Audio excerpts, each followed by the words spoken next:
Hi friends, നമ്മുടെ പല്ലവി സൂര്യനെ കാണാനായിട്ട് നേരെ കന്യാകുമാരിക്ക് വെച്ച് പിടിക്കില്ലേ പതിവ്. അതൊരു ചെറിയ ചേഞ്ച് വരുത്തിയല്ലോ.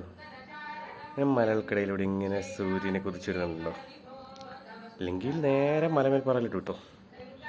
അവിടെ അമ്പലത്തിനടുത്തായിട്ട് ആ പാറ ഇരുന്നുകൊണ്ട് തന്നെ സൂര്യോദയത്തിൻ്റെ ഭംഗി ആസ്വദിക്കാം.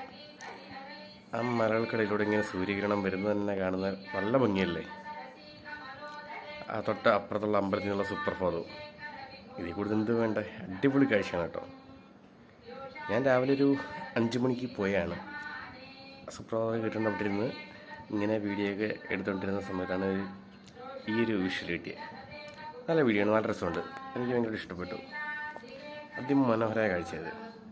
അതുകൊണ്ട് തന്നെ നമ്മുടെ സ്ഥിരം കന്യാകുമാരി ജംഗ്ഷനൊക്കെ അയച്ചു കൊടുക്കുക, അവരെ കൊണ്ട് മലമേലേക്ക് കൊണ്ടുവരിക കേട്ടോ. ഇവിടെ കൊട്ടാരക്കര സൈഡിൽ നിന്നാണെങ്കിൽ നമുക്ക് വെട്ടിക്കൽ നെടുങ്ങോട്ട് മുക്ക് വഴിയും വാളകം വഴിയൊക്കെ വരാം. അതുപോലെ തന്നെ വാളകം പുലിക്കോട് വഴി വരാം. 5 സൈഡിൽ നിന്നാണെങ്കിൽ തടിക്കാട് വഴി എത്താൻ പറ്റും കേട്ടോ. മാക്സിമം ഫ്രണ്ട്സിൽ നിന്ന് അയച്ചു കൊടുക്കുക, അവരെ കൊണ്ട് വരിക. നല്ല ഭംഗിയാണ് കേട്ടോ, എല്ലാവരും പോവുക.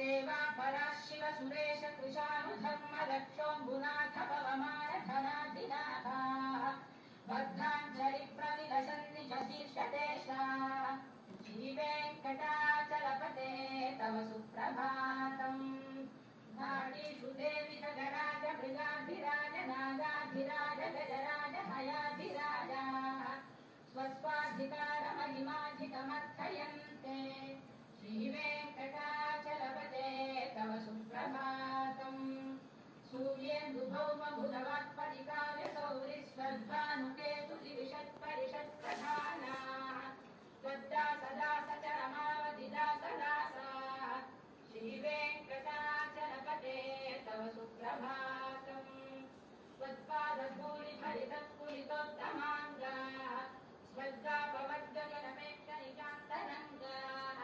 कल्पागमाकलनयाकुलतां लभन्ते श्रीवेङ्कटाचलपते तव सुप्रभातम् त्वद्गोपुराग्रशिखराणि निरीक्षमाणाः स्वर्गापवर्गपदवीं परमां श्रयन्तः मर्त्या मनुष्यभुवने महिमाश्रयन्ते श्रीवेङ्कटाचलपते तव सुप्रभातम् श्रीभूमिना